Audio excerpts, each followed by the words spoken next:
Hello everybody, welcome to Analyzer GS. तो हम लोग आज देखेंगे बीपीएससी एप्लीकेशन फॉर्म का जो क्राइटेरिया है वो क्या क्या करना है। ठीक है, उसमें हम लोग कास्ट एनसीएल के बारे में देखेंगे, ओटीआर के बारे में देखेंगे, और ओटीआर के बारे में जो है ना, आज बीपीएससी ने अपना एक प्रॉपर नोटिस भी निकाली है, तो उसको भी हम लोग देखेंगे अच्छे से। लेकिन वीडियो को शुरू करने से पहले मेरा आपसे हाथ जोड़ के एक रिक्वेस्ट है कि वीडियो को लास्ट तक देखिएगा, विदाउट स्किप किए, स्किप मत कीजिएगा। आप इस वीडियो को 1.5x में देखिए, 2x में देखिए, ये आपका मर्जी है, ठीक है। बट वीडियो का एक भी सेकंड को आप मिस मत कीजिएगा, मैं बता रहा हूँ। मिस करेंगे भाई तो आप चूकेंगे, मैं एकदम साफ साफ कह रहा हूँ। मिस करेंगे तो चूकेंगे। आप 5 7 10 मिनट 20 मिनट रील देख लेते हैं, आप 5 मिनट यहाँ पे दीजिए, 2x में देखिए, 3 4 मिनट 5 मिनट में आपका हो जाएगा। लेकिन पूरा देखिएगा, मैं आपको बता दे रहा हूँ, नहीं तो आप मत देखिएगा वीडियो को प्लीज़, ठीक है। तो चलते हैं हम लोग, अब देखते हैं फ़ोटो के बारे में। आपको पता ही है कि वेब कैम के थ्रू लिया जाता है फ़ोटो। सिग्नेचर के बारे में आपको पता ही है, हिंदी और इंग्लिश में होता है। डोमिसाइल में क्या है कि अगर आरओ या सीओ के थ्रू बना हुआ है तो 6 मंथ होता है वैलिडिटी। और 6 मंथ का मतलब क्या, कि आप जब फॉर्म भर रहे हैं ना, तब से 6 मंथ पहले का बना हुआ होना चाहिए, ठीक है। उसके बाद कास्ट के बारे में बताइए कि कास्ट बन जाता है तो बन जाता है। एनसीएल का चीज़ है एक मेन, और एक है ओटीआर का, एजुकेशन क्वालिफिकेशन आपको पता ही है, ठीक है। तो हम लोग देखते हैं एनसीएल और ओटीआर का, और इसका आज वो नोटिस भी देखेंगे, ऑफिशियल नोटिस जो है। तो चलिए हम लोग देखते हैं। अच्छा हाँ, आगे बढ़ने से पहले आप लोग को एक चीज़ बता देते हैं। हम लोग का जो फ्री टेस्ट सीरीज है, जैसे हम लोगों ने वादा किया था, एनालाइजर जीएस ने आपसे वादा किया था कि फ्री टेस्ट सीरीज़ लेके आऊँगा, फ्री वीडियोज़ लेके आऊँगा। तो फ्री टेस्ट सीरीज़ का बहुत लोगों का रिक्वेस्ट था कि भाई टाइमिंग क्या है, प्लानिंग वो क्या है, स्केड्यूल क्या है। तो स्केड्यूल ये है, 13 अक्टूबर, 20 अक्टूबर, 27 अक्टूबर को है। इसको आप स्क्रीनशॉट ले लीजिएगा और इस फॉर्म को पहले भर दीजिएगा, तभी आपको भाई एक्सेस मिलेगा। मैं बता देता हूँ, ये फॉर्म को भरिएगा, ऐसे करके सबमिट कीजिएगा। उसके बाद आपको टेस्ट का एक्सेस मिलेगा, उसके बाद वीडियो डिस्कशन भी आपको मिल जाएगा, ठीक है। और देखिए, आपको पता ही है वीडियोस भी है, ठीक है, वीडियोस है, मेंटरशिप है। तो इसके लिए भी आप अपने चैनल को सब्सक्राइब कर लीजिए, और आप देख लीजिए यहाँ पर कितने सारे वीडियोस डल रहे हैं। हिस्ट्री के डल रहे हैं, साइंस एंड टेक के डल रहे हैं, बिहार स्पेशल के डल रहे हैं, ज्योग्राफी के डल रहे हैं, इकोनॉमी के डल रहे हैं, मैथमेटिक्स के डल रहे हैं, इंपॉर्टेंट करंट अफेयर्स के डल रहे हैं, वो भी टॉपिक वाइज, ठीक है। तो आप इसको सब्सक्राइब कीजिए और जा करके सारा चीज़ देखिए। आपको ना एक सब्जेक्ट को 5 से 7 घंटे में आपको कंप्लीट मिल जाएगा। तो आप जाकर के एक बार सिर्फ देख लीजिए, आपको सब्सक्राइब करना है नहीं करना है उसको बाद में आप देखिएगा, बट एक बार आप जाके देख लीजिए कि कैसा कंटेंट है, ठीक है। तो चलिए हम लोग इसको स्टार्ट करते हैं। देखिए, हम लोग सबसे लास्ट में देखेंगे ना, सबसे लास्ट में हम लोग देखेंगे कि क्रीमी लेयर का जो सीन है ना, नॉन क्रीमी लेयर का सीन है, जो मैक्सिमम लोग यहाँ पर करते हैं गलत। हम लोग इस चीज़ को देखेंगे, लेकिन सबसे पहले इसका वो देख लेते हैं, बीपीएससी ने क्या अपने नोटिस में दिया है। तो बीपीएससी ने कहा है कि अपडेट जो है ना, ओटीआर जो आप पिछले बार जो 69 में जो ओटीआर भरे थे, वो उनके लिए ये है कि आपका 4 अक्टूबर से स्टार्ट हो जाएगा। और क्या क्या आप कर सकते हैं, कोरस्पोंडेंट एड्रेस जो होता है ना, कोरस्पोंडेंट एड्रेस समझते हैं, पत्राचार का जो पता होता है उसको चेंज कर सकते हैं। आरक्षण कोटि या संबंधित प्रमाण पत्र, मतलब रिजर्वेशन और रिजर्वेशन और जो मतलब रिजर्वेशन है ना, उसका जो मतलब सर्टिफिकेट होता है, उसमें आप कुछ चेंजेस कर सकते हैं, ठीक है। उसके बाद अगर आप भाई गवर्नमेंट एम्प्लॉयड हो गए हैं तो आप वो भी कर सकते हैं। मोबाइल नंबर चेंज कर सकते हैं, ईमेल चेंज कर सकते हैं, ठीक है, दैट्स इट। उसके बाद देखिएगा मेन चीज़ क्या है। मेन चीज़ है आपका कि अगर आप मान लीजिए कि अगर आपको कुछ और चेंजेस करना है, जैसे कि आपको पता है कि स्वतंत्र सेनानी की आप नाती नतनी हैं, ठीक है, या आप फिर दिव्यांग कोटे से आते हैं और उसका प्रमाण पत्र को ऐड करना है, ठीक है, या उम्र सीमा में आपका कुछ छूट का कुछ ये है, ठीक है। और ये भूतपूर्व जो वो हैं, आर्मी होते हैं, सैनिक होते हैं, उनके लिए, ठीक है।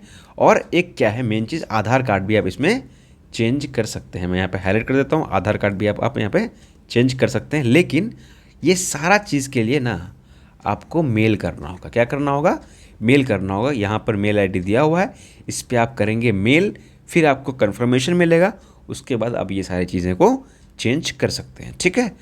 अब आप देखते हैं आप क्या चेंज नहीं कर सकते हैं, और यहाँ बहुत इम्पॉर्टेंट है ये इसलिए इम्पॉर्टेंट है कि अगर आप इसको चेंज नहीं कर सकते हैं तो भाई आप समझ लीजिए कि इसको कितना सावधानी से भरना पड़ेगा।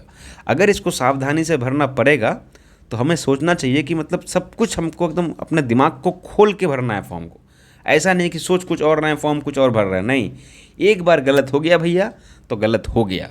अब देखिए यहाँ पे क्या लिखा है, नोट देखिएगा, नोट, नाम, पिता का नाम, लिंग मतलब मेल या फीमेल या ट्रांसजेंडर, जन्म तिथि, न्यूनतम शैक्षणिक योग्यता मतलब मिनिमम एजुकेशन, क्वालिफिकेशन। अस्थाई पता क्या है यहाँ पर परमानेंट है, याद रखिएगा, परमानेंट एड्रेस है, याद रखिएगा। और यहाँ पे क्या था, कॉरस्पॉन्डेंट एड्रेस। कन्फ्यूज़ मत कीजिएगा भाई, मैं एकदम बार बार कह रहा हूँ, कन्फ्यूज़ नहीं करना है। यहाँ पर कॉरस्पॉन्डेंट एड्रेस आप बदल सकते हैं, परमानेंट एड्रेस बदल नहीं सकते हैं। अस्थाई पता से संबंधित कॉलम अपडेट या एडिट नहीं किए जा सकेंगे। फिर से मैं दोहरा रहा हूँ, नाम, पिता का नाम, लिंग मतलब मेल या फीमेल या कुछ भी, जन्म तिथि मतलब डेट ऑफ बर्थ, मिनिमम मतलब न्यूनतम शैक्षणिक योग्यता मतलब आप कितने पढ़े लिखे हैं, अस्थाई पता परमानेंट एड्रेस को एडिट नहीं किया जाएगा। ठीक है, तो आप सोचिए कि अगर एडिट नहीं किया जाएगा तो आपको कितना सावधानी से फॉर्म भरना है। ठीक है, इसलिए एकदम शांत दिमाग से फॉर्म को भरिएगा, मैं आपको हाथ जोड़ के रिक्वेस्ट कर रहा हूँ। अब आते हैं मेन इशू पे। मेन क्या है कि एनसीएल, देखिए कास्ट सर्टिफिकेट है, जैसे कि बीसी है, BC1 है, BC2 है ना, BC2। तो इसके लिए मतलब मान ली ना, इसको ओबीसी बोला जाता है, लेकिन बिहार में इसको BC1 BC2 स्टेट में बोला जाता है। तो ओबीसी के लिए क्या क्राइटेरिया है ना कि आपको एनसीएल बनाना होगा। ठीक है, अब आपको पता है कि एनसीएल कैसे बनता है भाई।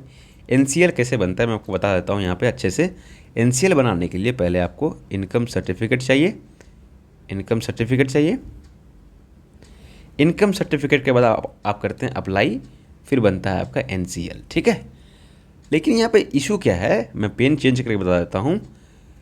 इनकम सर्टिफिकेट में है ना, ये फाइनेंशियल ईयर मतलब फाइनेंशियल ईयर जो होता है ना, वो जो रिसेंट फाइनेंशियल ईयर होता है, जिस फाइनेंशियल ईयर में आप अभी हैं, उस फाइनेंशियल ईयर का इनकम सर्टिफिकेट होना चाहिए। समझ गए? इसका मतलब ये है कि 1 अप्रैल 2024 के बाद अगर आपका फाइनेंशियल ईयर वाला सर्टिफिकेट बना है तो ही आपका तब भी एनसीएल जो है वो वैलिड होगा। आप सोच रहे होंगे कि भाई मैं तो 30 मार्च को मैं बना लिया था। तो भाई आप 30 मार्च को बनाए थे तो आप 2023-2024 वाला फाइनेंशियल ईयर का बनाए थे। और न्यू फाइनेंशियल ईयर कब शुरू होता है? वो होता है 1 अप्रैल से। हम लोग जानते हैं ना, इकोनॉमी में पढ़े भी हैं, 1 अप्रैल से हम लोग का न्यू फाइनेंशियल ईयर शुरू होता है। तो न्यू फाइनेंशियल ईयर अगर 1 अप्रैल से शुरू होता है तो आप 30 मार्च के इनकम सर्टिफिकेट के बेस्ड पे आप कैसे एनसीएल बनाइएगा? एनसीएल तो बन जाएगा, एनसीएल बनने में कोई इशू नहीं है, लेकिन मामला कहाँ फंस जाएगा? मामला फंस जाएगा आपका बीपीएससी में जब आपका इंटरव्यू कॉल होगा, क्योंकि वो तो भाई पिछले साल का फाइनेंशियल ईयर का स्टेट में ये था, राइट? पिछले साल का आपका था ना एनसीएल, मतलब इनकम सर्टिफिकेट अगर 2023-24 का था तो वो तो पिछले साल का हो गया। अभी का कौन सा होना चाहिए? अभी होना चाहिए 1 अप्रैल के बाद। 1 अप्रैल के बाद आपका इनकम सर्टिफिकेट आपका होना चाहिए, और इसी के बेस पे आपका बनेगा एनसीएल। देखिए, आप अगर पहले का भी है तो बन जाएगा, बीपीएससी डॉक्यूमेंट ले लेगी, लेकिन जब डॉक्यूमेंट ऑफलाइन करेगी वेरिफिकेशन तब आपको प्रॉब्लम होगी, आपका सिलेक्शन भी रुक सकता है, मैं आपको बता दे रहा हूँ। तो आप याद रखिएगा, 2 चीज़ आपको याद रखना है। एक तो आपको बता दिया यहाँ पर नाम वाम के बारे में, अच्छे से इसको पॉज करके देख लीजिएगा, दोबारा देख लीजिएगा वीडियो को। और इनकम सर्टिफिकेट जो है वो 1 अप्रैल के बाद का बना हुआ होना चाहिए, क्योंकि वो 1 साल तक वैलिड होता है। इनकम सर्टिफिकेट, फिर से दोहरा रहा हूँ, इनकम सर्टिफिकेट 1 साल मतलब 1 अप्रैल के बाद का होना चाहिए। 1 अप्रैल 2024, ऐसा नहीं 2023, 2024 ये साल का 1 अप्रैल 2024 के बाद का आपका इनकम सर्टिफिकेट होना चाहिए, उसके बाद एनसीएल होना चाहिए। ठीक है, तो चलिए इसी के साथ ही हम खत्म अपना मतलब हो गया वीडियो का एंड। तो आप ना एक काम कीजिएगा, आप हमारे चैनल को जाकर के सब्सक्राइब कीजिए, ये सारा वीडियो आपको मिल जाएगा। दोस्तों से भी शेयर कीजिए, बहुत एफर्ट लगता है यार, फ्री में लेके आता हूँ सारा कुछ, बहुत एफर्ट लगता है, टेस्ट सीरीज फ्री में, सारा चीज़ फ्री में। तो आप जाके सब्सक्राइब कीजिए एनालाइजर जीएस को। टेलीग्राम में भी आप ज्वाइन कर सकते हैं हमको, और आप पर्सनल मेंटोरशिप भी ले सकते हैं, पर्सनल मेंटोरशिप भी आप जाके ले सकते हैं। ठीक है, तो चलिए, थैंक यू।